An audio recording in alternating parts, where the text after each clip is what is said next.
श्रीगुरुन् वैष्णवांश्च श्रीरूपं साग्रजातं सहगण रघुनाथान्वितं तं सजीवं साद्वैतं सावधूतं परिजनसहितं कृष्णचैतन्यदेवं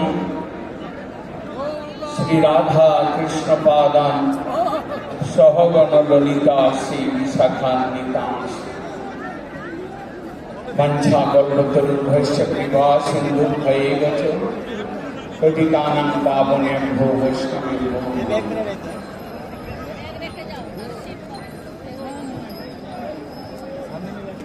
সভায় মূল মঞ্চে উপস্থিত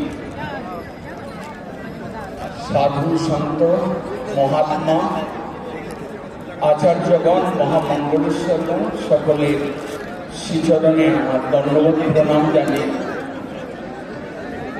মঞ্চের দুই পাশে চৈতন্য মঞ্চ, মূল মঞ্চের দুই পাশে চৈতন্য মঞ্চ এবং শঙ্কর মঞ্চ, এই দুই মঞ্চে যারা বসেছেন সাধু সন্তগণ সকলে আমার প্রণাম। আজকে একটা বড় উৎসব, সেই উৎসবটি কাকে নিয়ে, কি নিয়ে? উৎসবটি সনাতন সংস্কৃতির মূল একটি গ্রন্থ শ্রীমদ্ ভগবদ গীতাকে নিয়ে উৎসব। একটা বড় গর্বের দিন, একটা বড় আনন্দের দিন, একটা নিজেদের অস্তিত্ব রক্ষা করবার দিন। আমরা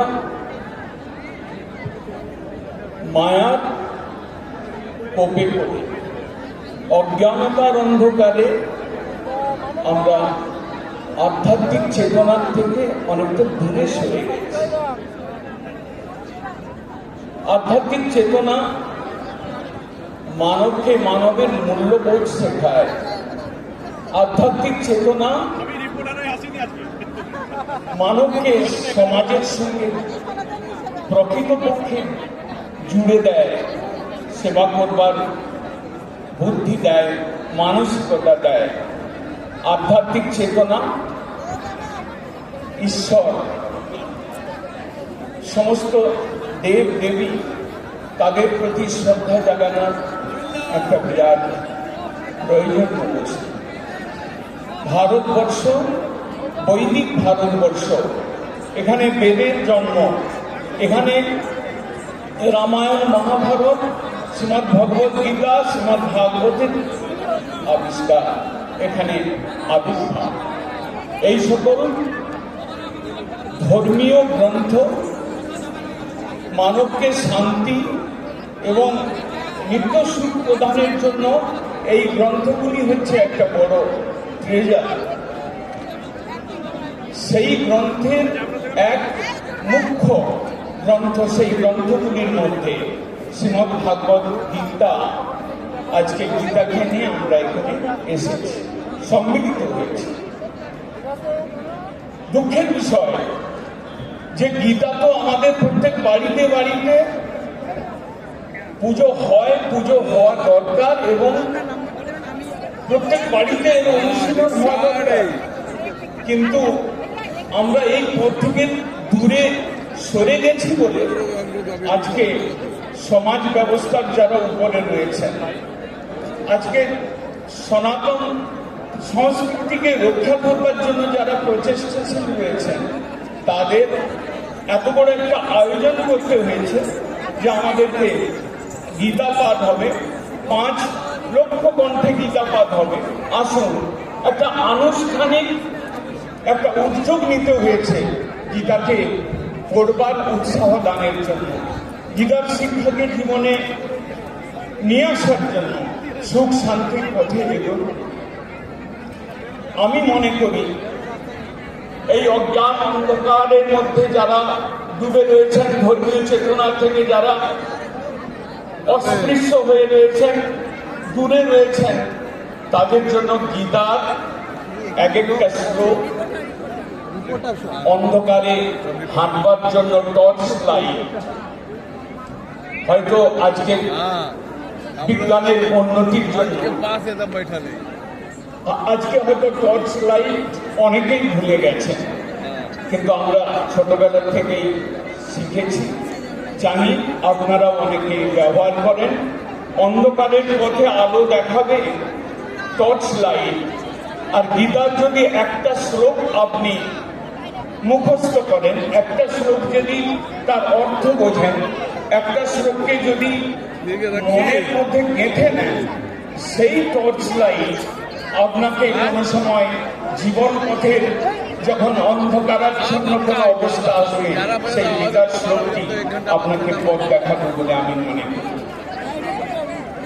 শ্রী চৈতন্যদেব তিনি হরে কৃষ্ণ মহামন্ত্র শুদ্ধ ভক্তি প্রচার করবার জন্য নবদ্বীপ থেকে শুরু করে ভারতবর্ষের স্থানে স্থানে গিয়েছিলেন।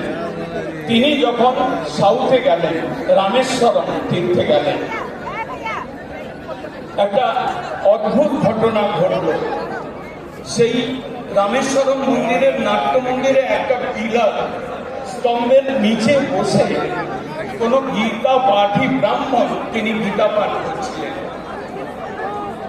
তিনি যখন গীতা পাঠ করছেন, মহাপ্রভু তার পাশে গিয়ে দাঁড়িয়ে দেখলেন এই লোকটি গীতা পাঠ করতে করতে অশ্রু জলে ভেসে যাচ্ছে, ক্রন্দন করতে করতে গীতা পাঠ করছে।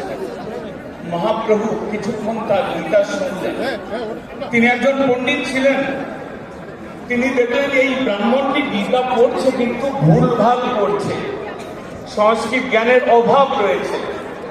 মহাপ্রভু তথাপি তার শ্রদ্ধা এবং ভক্তি দেখে তিনি একটু দাঁড়িয়ে শুনতে চেষ্টা করলেন। যখন গীতা পাঠ সমাপ্ত হলো, মহাপ্রভু তাকে বললেন, ভাই তোমার গীতা পাঠ শুনে খুব আনন্দ পেলাম, কিন্তু একটা কথা, একটা প্রশ্ন, তুমি বাবা গীতা পাঠ করতে করতে কাঁদছিলে কেন? তখন সেই ব্রাহ্মণ বললেন যে আমি প্রকৃতপক্ষে মূর্খ, আমি গীতা পাঠ করতে জানি না, আমি ভুলভাল করি, কিন্তু ভগবান কৃষ্ণ তিনি কিরকম দয়ালু, তিনি কিরকম ভক্তবৎসল, তিনি কিরকম স্নেহশীল, যে ওই তিনি কি করলেন, তার সখা অর্জুনকে সেই আলো এবং অন্ধকার, সুখ এবং দুঃখ,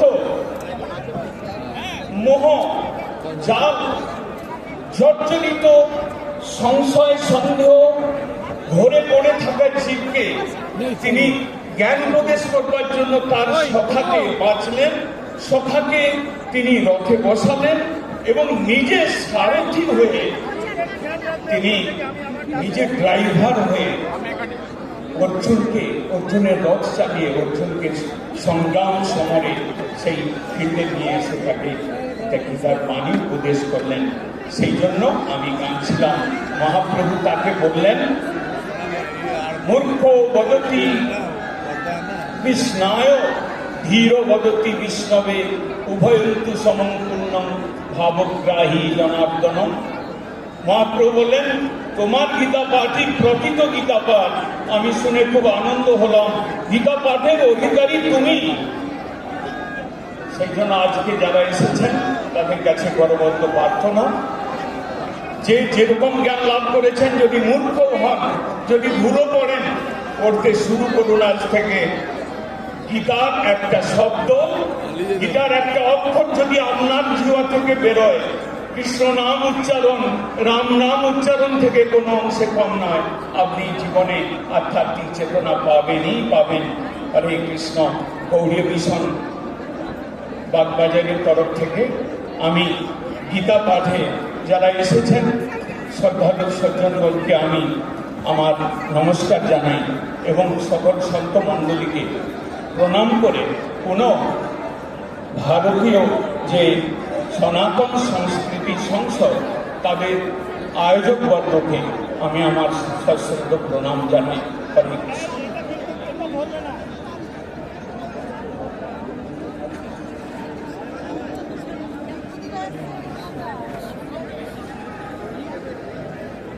গৌড়ীয় মিশন পরম্পরা থেকে পূজ্য স্বামী কৃতানন্দ স্বামী ভক্তি বেদান্ত জনার্দন মহারাজ প্রবচন করলেন। এরপরে আদ্যাপীঠ রামকৃষ্ণ সংঘ থেকে আমাদের পরম পূজ্য শ্রদ্ধেয় শ্রী মুরাল ভাই